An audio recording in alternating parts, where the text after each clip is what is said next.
Oh, you got her, dude. She's down. Let's go. Dude, I just shot a deer of a lifetime. Freaking smoked him. One with nature, and if you're a believer, one with God. Definitely gets your heart pumping. Boy, you are in trouble. Fall Obsession Podcast.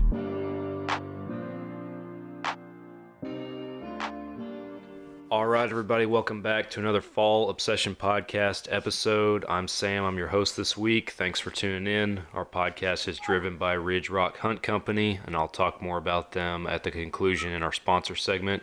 Tim Berges is my guest this week. He's our Fall Obsession Western Regional Staff Coordinator. Welcome back, Tim.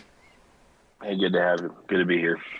Glad to have you, man. So Tim is for our listeners who might be new to the Fall Obsession Podcast platform, Tim's from Colorado.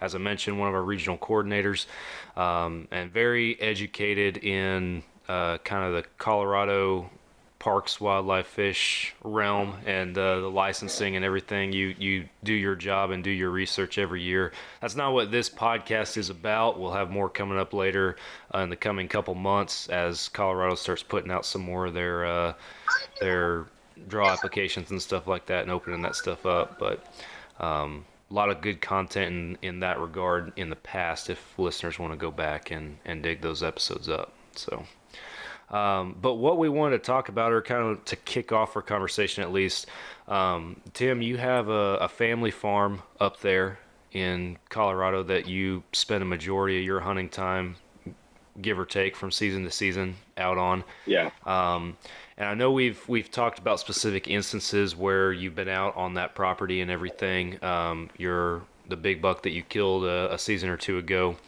was one podcast that we recorded. But I wanted to dive in and talk about the farm because you guys seem to have a pretty awesome little operation going out there, or some good hunting opportunities as it may seem.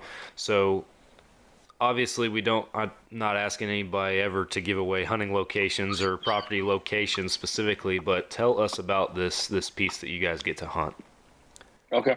So yeah, it's northeast Colorado, basically right on the Nebraska border. The farmhouse is like literally a half a mile from the Nebraska state line, and most of our ground borders the Nebraska state line. So it's like, might as well be Nebraska, but it's not, which is kind of good, kind of bad, because Nebraska tags are a lot easier to get for deer. So yeah, I was going to say. One advantage.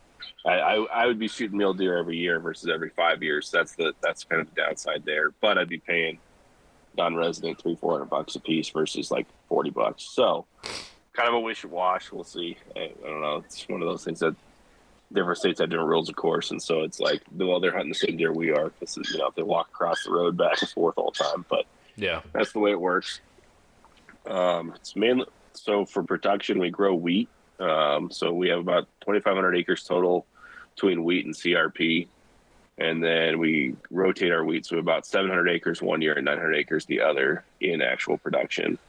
And so kind of how wheat works, just as you plant it in, at least here, it's different, of course, everywhere based on your conditions and whatever. But for us, we plant in September and harvest in July when it's ready, and just kind of go from there. The last 3 years, we've had a historically bad drought, like the worst ever. And so our wheat crop has not been good. And then, of course, all the pheasants have massively decreased because of it. And then deer hasn't been messed up too bad, but I'm definitely seeing less larger bucks. And then I didn't get as much time to do. None of our food plots grew this year because they just didn't get enough water. So that really messed things up there. Yeah, no, I know the feeling. Similar boat down here in Texas too. So, so as far as you have whitetail and mule deer on the place, I'm assuming. Yep, we have a mix of both. And then as for tags, there's like a couple different options, but there's a way to get archery, there's sex for any deer. Then there's you can get a whitetail tag where it's any sex. I mean, either sex, but it's good for like a really long time through multiple seasons. Because like generally in Colorado, most tags you get are good for like archery, muzzleloader, or rifle. They're not good for all of them. Whereas there's this one special whitetail tag. There's a either sex version and a doe only version that are good through all the seasons. So you get like 3 months to hunt every year. So it's a good fallback, and I can usually draw that as a second choice. But man, muleys are so much more fun. Oh yeah. So with all this wheat production, and then you mentioned food plots being a part of that as well, as far as when it comes to hunting, what tactically normally comes into play when you're trying to hunt deer, whitetail and or mule deer, utilizing either the wheat fields that are existing versus your food plots? And what on top of that, what do those food plots look like normally? Yeah, so the food plots are sorghum is usually what we plant. So it's a cane. Grows when it grows 6, 8, 9 foot high. Has like little berry looking things on the end in a paintbrush looking style. So that's mainly more for the pheasants anyways, but like we have a lot of tree rows that are along fence rows and stuff. So that's mainly where we're deer hunting. And then of course in our CRP fields too. Yeah. So CRP is a mix of wild grasses, and it's anywhere from knee to waist high, give or take, depending on exactly what bush you're stepping over or whatever. But that's where most of our deer hunting is. The mule deer all kind of hang out in one area, at least most of the time. That's where me and my brother both killed the biggest bucks that we've each killed there. And I mean, if I had to shoot a deer, that's where I'd go first morning every time. I wouldn't even bother looking anywhere else first. But, Yeah. in one set of trees on one edge of a CRP field. Gotcha. So, what are some of the highlighted hunts or whitetails, muleys that you guys have taken off over the years? So the all time is my brother's 2018 buck, and it was, I want to say he netted like 158, but his gross was like 195. Wow. I mean, he was insane. I should have brought the paperwork, but it's at the farm. So all of our deer are hanging at the farm. So that one is just amazingly special and just huge. It's kind of a one-off. He got super lucky on the shot. He hit it basically right below the antler in the back of the head when it was running away from him. He didn't even know he hit it because it took him a long time to find it. Wow. And so that was a pretty crazy phone call that I got, and pictures when I started getting them. I was like, what? I wasn't out there that weekend, unfortunately. I was doing something with family, but I didn't have a tag, so we kind of leave when whoever has the tags kind of gets run of the place and just leave it that way, so we don't bump into each other, get in the way. And yeah, like that let's see, in 2022, my dad, or I guess 2021, my dad had a any buck tag, and he finally shot his first deer. He shot a little basically fork mule deer, but he had never shot a deer before, just because of like back when he was a kid, there weren't really any deer at the farm at all, no whitetails or muleys or anything. So it's been a huge transition to where now, like I said, we can get a tag every year. It's a matter of what the tag's good for and whatever. So right. So you just said that there weren't any deer, or hardly any, when he was growing up. So is the wheat production really what y'all have to credit to there now being huntable deer? No, it's definitely the CRP. CRP. So yeah, those wild grasses have made a huge difference. And I mean, like I said, that's where all the deer are. We have one field that we actually lease to the state every year. NCRP is 320 acres, and we just don't usually get around to hunting it. So we lease it through a walk-in program where it goes into, where basically anybody who wants to hunt it can, and it's open for one price that you get paid. You get the landowner can put it in for just small game, where they can make a little extra money if they put it in for big game. My dad usually puts that in, but there's always like a huge herd of whitetail does in that field. And it's right off a paved road. Like it's 320 acres right off the paved road. And there's always, so, but yeah, that CRP is definitely the difference. And it's just been life-changing for everything. Yeah, that sounds like, for sure. So typically rifle hunting or bow hunting, mixture of both. What do you guys find yourselves So everybody doing with me out is rifle only, for sure. So it's just easier. Your shot, like most of my shots I've taken have been under 60, so it's not like that far. The big buck I got in 2020 2020. Remember that big one I got that was all palm meat? I think that was 2021. 2021, I He, believe. Yeah. yeah, I think he was more like 220, but otherwise all the other bucks I've shot out there have been under 60. And so it's just kind of a matter. The mule deer especially will just kind of hang out, so you can get in pretty close. And as long as you like don't jump them, they'll just kind of wait for 10 seconds before they leave. So you got time to set up and take a pretty close shot. And you're hunting, like I said, you're hunting tree rows. So there's 3 trees in a side row horizontally down that are all head way above your head, probably 12, 15 feet high. And so you have like a narrow window, but it's like, as long as it gets up in there and just stands there, which they usually do, you can just shoot them and not worry about it. And even with a bow, it'd be the same kind of thing as long as you were pretty quick on your ranging. Yeah. But Gotcha. I just haven't had the chance to take an animal with a bow just because the whitetails usually don't hang out. So I've tried to spot and stalk them quite a few times just because I don't have any tree stands. I do have one ground blind, but I haven't played with it enough and knowing how it all works. When like rifle hunting, I have not filled a tag in within 1 day of the season being open. Wow. Or 1 day of me starting hunting with a rifle. So it's also like I could spend a whole month trying to bow hunt, or I can just invest 1 or 2 days and be fine with rifle time. So Yeah. The wife always wants me to do that one. Yeah, I got you there for sure. So you also mentioned pheasants at the beginning, and I know for the past couple seasons, last season ended up not being a good hunt out there, or a good turnout for a hunt, I should say.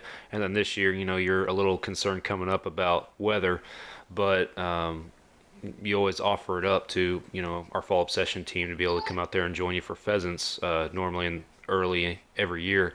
So what does that look like out there as far as your pheasant hunting opportunities and how all that goes down? Yeah, so it's been really good. Minus, like I said, the last couple of years it's not been so great just because of the drought. But we basically walk wheat stubble fields, and so we use a special kind of header when we harvest wheat called a stripper header. So normally the headers are the big wheels with blades on the bottom. They kind of move like this.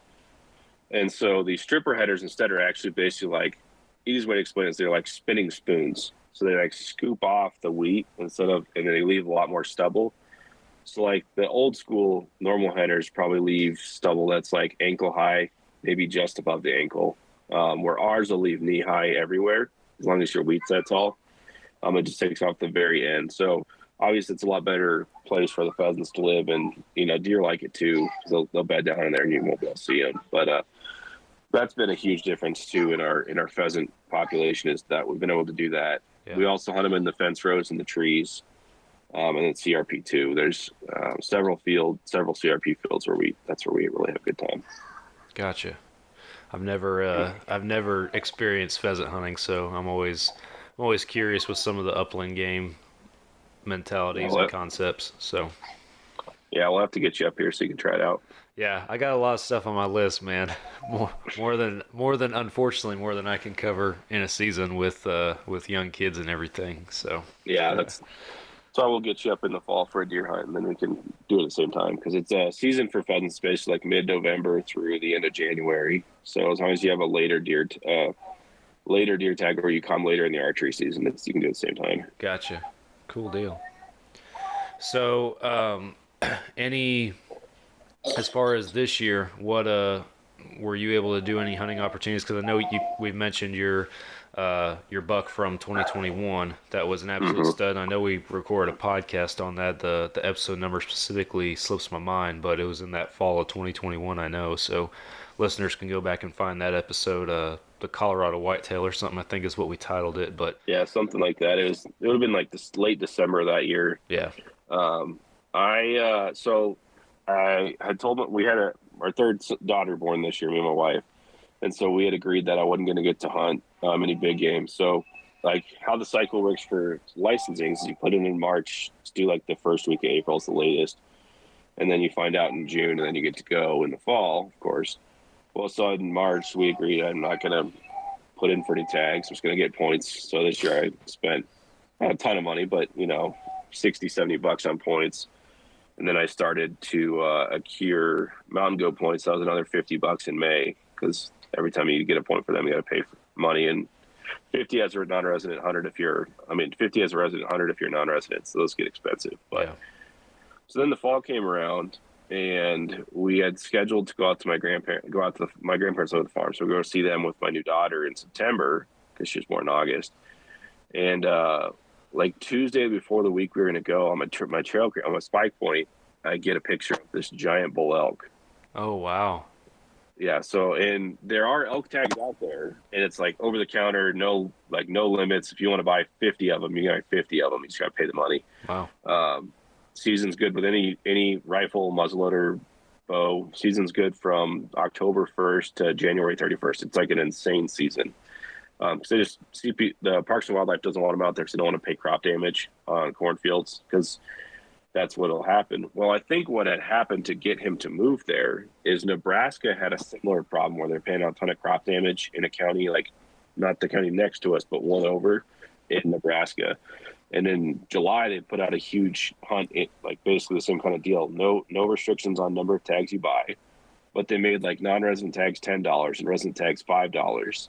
And if you're a landowner, it was like $2. It was insanely cheap to go buy as many as you want to go shoot elk. So like their whole elk herd dispersed, and it pissed everybody off because it had been like a 7 or 8 point elk unit in Nebraska. Wow. And it was one of the best elk units in Nebraska. And it pretty much ruined the whole unit because, of course, they were just like going bankrupt from paying all these corn damages. Yeah. And so I'm sure from that, it just messed that herd up. And this lone bull just kind of, like I said, it's only about maybe 40 miles. So I'm guessing he just kind of followed down the river to us. And then there's a sand draw that goes from the river into my farm. And the tracks that we found were going from the corner where my camera was down to, and then the neighbor's part of the sand draw.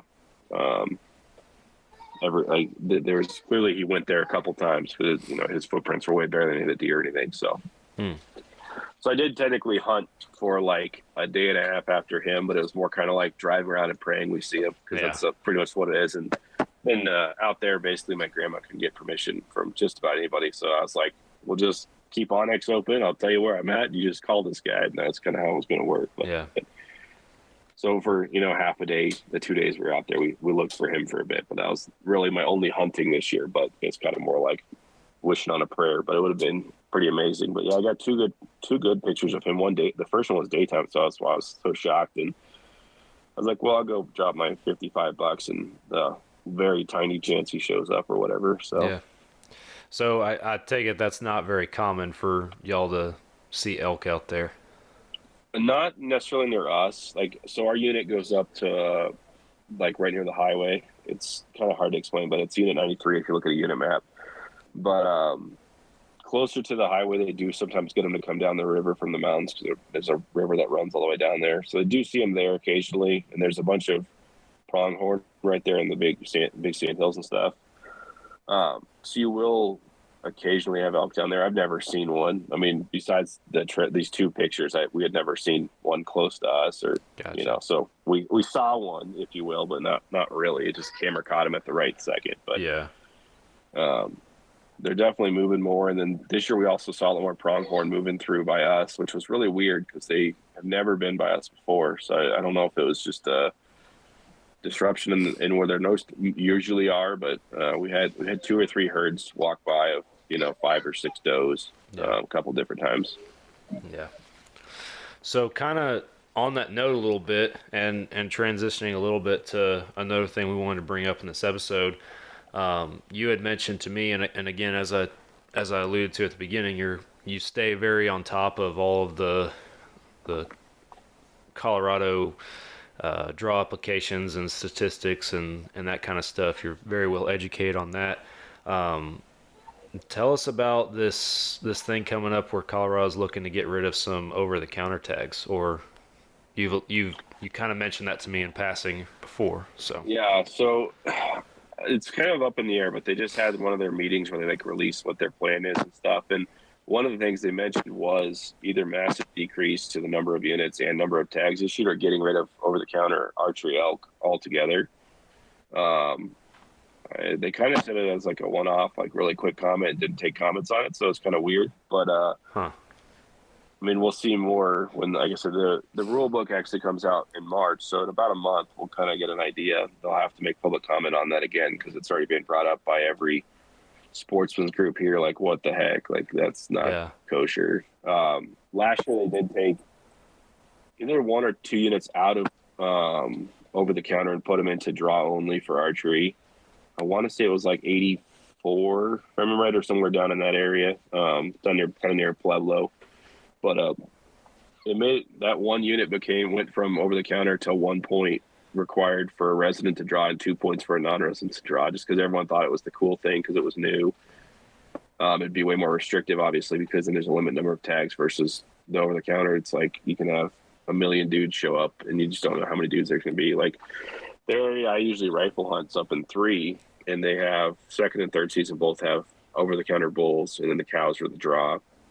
And so they issue 1,000 cow tags between second and third season.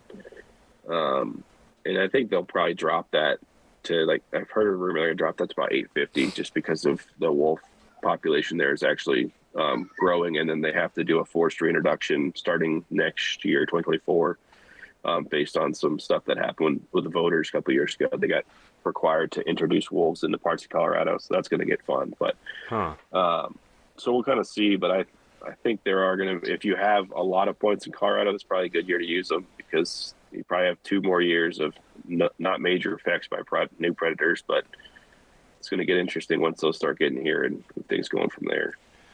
Interesting. So are there, with a wolf population impacting like that, are they looking at hunting opportunities there or increasing something like that, or not right now? Well, they'll fall under endangered species list to start with. So obviously it's going to be years and years and years till that'll happen. Wyoming's population is not under endangered species list, and the area I was talking about is like it literally borders Wyoming. And when I was up there elk hunting in January of 22, so the last like real hunt I went on, because I had that special where I got to go on that private ranch hunt. I think we had a podcast, but I don't think you may remember that. But yeah, we saw 2 wolves, me and the 2 other guys up there. Yeah, I remember that.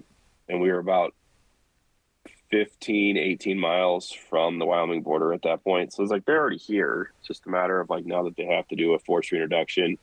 All the ones that are getting introduced are going to be GPS wired collars, so they'll know if somebody does something they're not supposed to do really easily. So people really need to like think about that as much as they don't want them there. Like you don't want to be that guy because you're going to go to federal prison probably.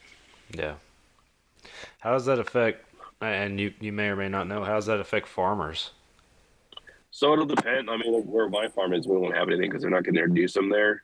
I know they're having there's a couple towns sort of near where I go elk hunting, a little more east and a little more north, that are having some major problems with their cattle and their like sheepdogs are getting pretty well, or at least had been getting taken out pretty hard.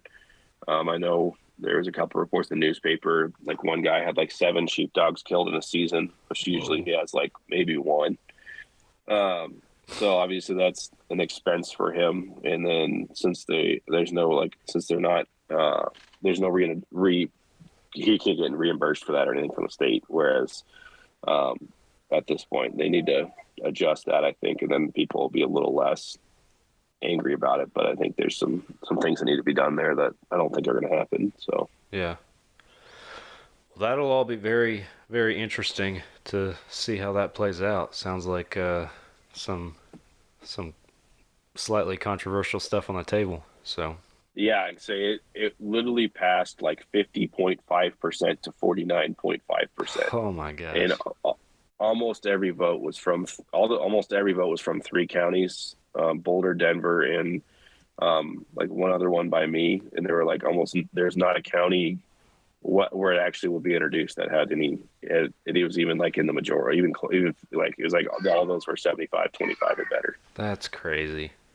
Golly. So we'll see what happens. It'll be interesting for sure. I mean, they're cool to see. Like it was absolutely breathtaking to see some, but I don't want to see them every year, tons of them over elk. You know, I want to. Yeah, I mean, they're cool, but at what expense? You know. So, yeah.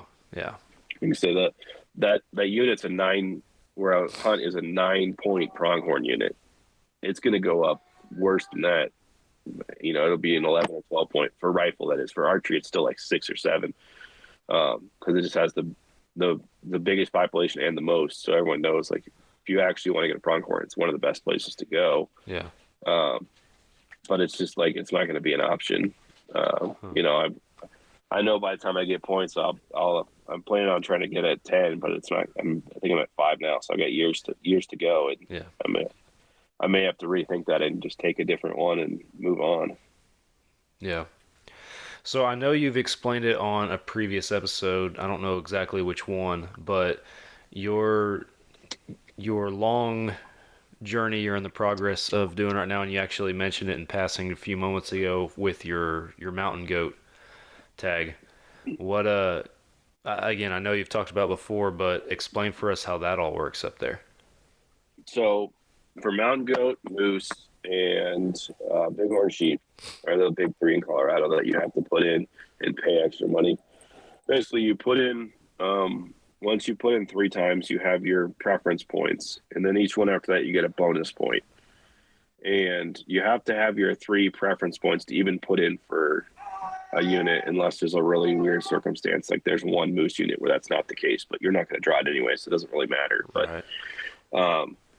and then once you have those 3, you start building a secondary point column, and then once you have enough, you can maybe draw it. So for the good units, especially with a rifle, you're looking at like 3 plus 25 or 3 plus 27, so give or take 30. And so I just started the mountain goat climb, so I'm at 1 and 0. So I'll be at 2 and 0 in May. Award them in May, and that's when you have to pay the extra $50 or $100 if you're non-resident. Kind of like how when you draw, you pay for your tag in June, but you put your application fee up front. So like I said, for me, it's like $50-$60 in app fees usually, and then this year it'll be higher just because they do an adjustment based on the cost of living index, and of course this year is like the worst one we've ever had. Right. So turkey tags went up like crazy, so I'm kind of waiting to see what the non-resident, like the other tags, go up, but it'll be a big difference for sure. Yeah. And then so I'm guessing mine will be like $65-$70 this year in that point, and then $50 for the mountain goat point in May, and then hopefully in June I get hit for an elk tag and a deer tag, and that'll probably be the 2 I draw this year. Gotcha. Well, very cool. Well, again, like I mentioned, we'll get you back on here in a month or 2, or whenever the time is right, to get on here and talk about what the final verdict on all these things going on up there. I know we've done that in a previous couple seasons too, and definitely need to do it again this year for the Colorado annual hunt planning episode, if you will. So yeah, for sure. Bring a pen and a notebook for that one. Yeah, it's definitely a very educational episode, and one that benefits and is of interest to probably the people who are wanting to go up there. So we'll make sure everybody's well aware of that when the time comes, but it'll be a good one. So yep.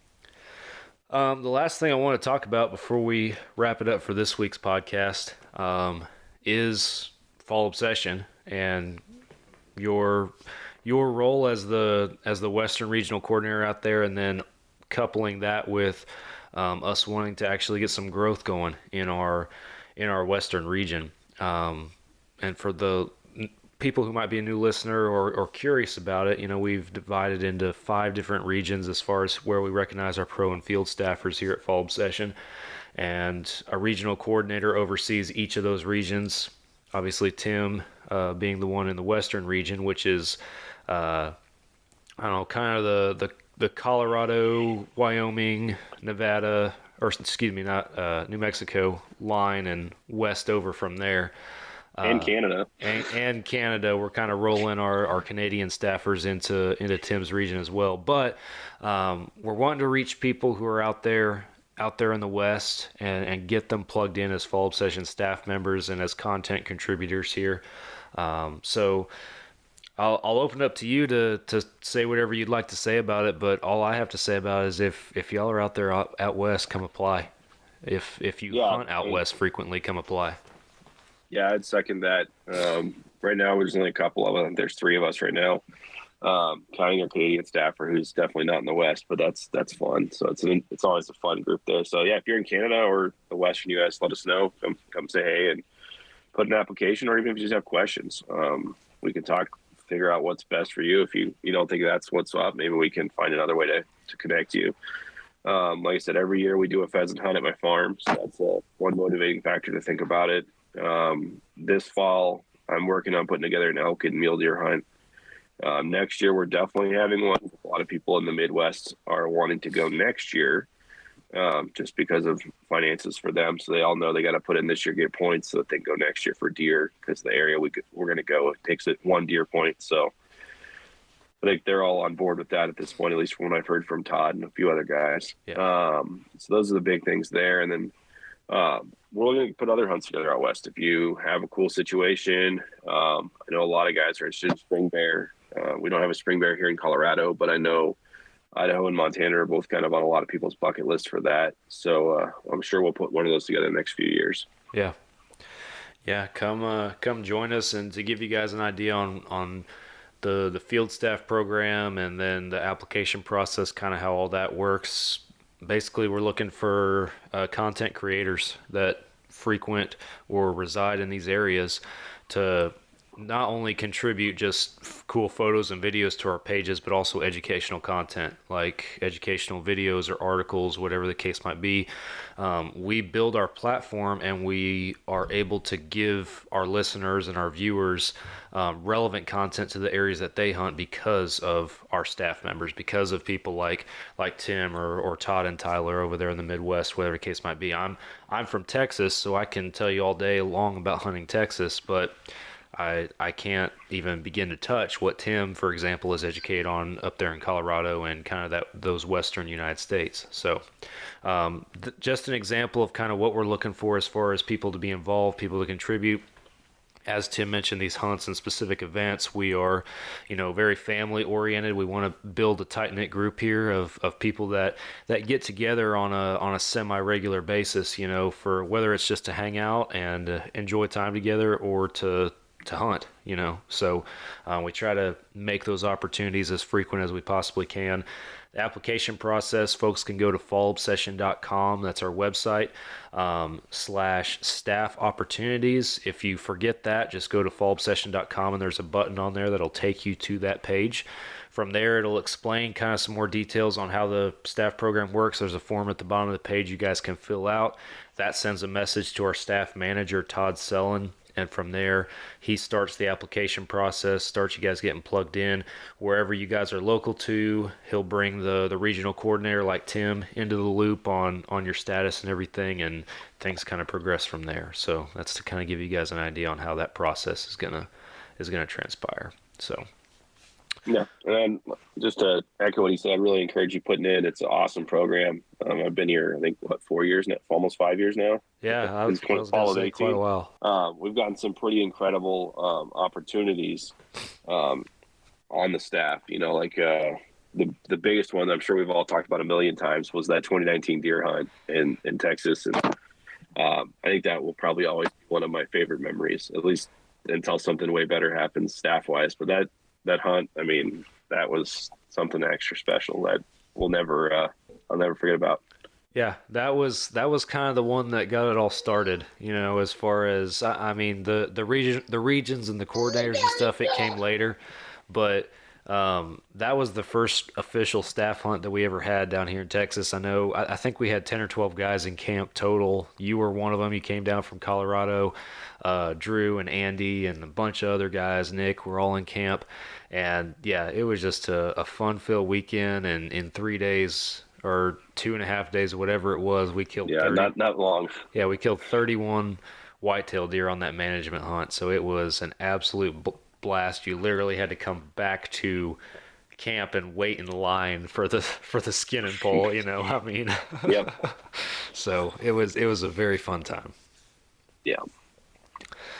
Well, Tim, thanks for joining me this week. I appreciate it. We'll have you back on here very soon, as we've mentioned, for that hunt planning episode. And appreciate you coming on. Sounds good. For our listeners, thank you all for listening. If you haven't already, hit that follow and subscribe button on whatever podcast platform you're listening on. Fall Obsession Podcast is on all major podcast platforms, as well as Carbon TV, Waypoint TV, and our YouTube channel. The YouTube channel is where you can find the podcast videos as well. FallObsession.com is the website. Go there to find all of our content, explore around on some of that educational stuff and those video series that we have. Pick you up some apparel. We got some tumblers and some decals and stuff online right now that we just launched, so go check those out. Social medias, we're on all the major platforms. Go follow. And Ridge Rock Hunt Company, they are the podcast partner. Derek and Lacey over there in Mississippi, they book hunts for vetted outfitters across the country. So if you're looking to set something up with for that dream hunt you've been saving up for, give Derek a call. He'll work with you on timeline, pricing, licensing, all that good stuff to get you set up in the place that you need to be. Ridge Rock Hunt Company, go check them out. I'll also mention that if you or your brand are interested in advertising here on our podcast, as we just did for Ridge Rock, be sure that you send us an email at info@fallobsession.com, and we got plenty of different advertising opportunities on this podcast that are very affordable and that reach literally thousands of people across North America on a weekly basis. So let us know. Tim, thanks again. Yep, thanks, Sam. All right, guys, we're back again next Monday for another episode. I'll catch you then.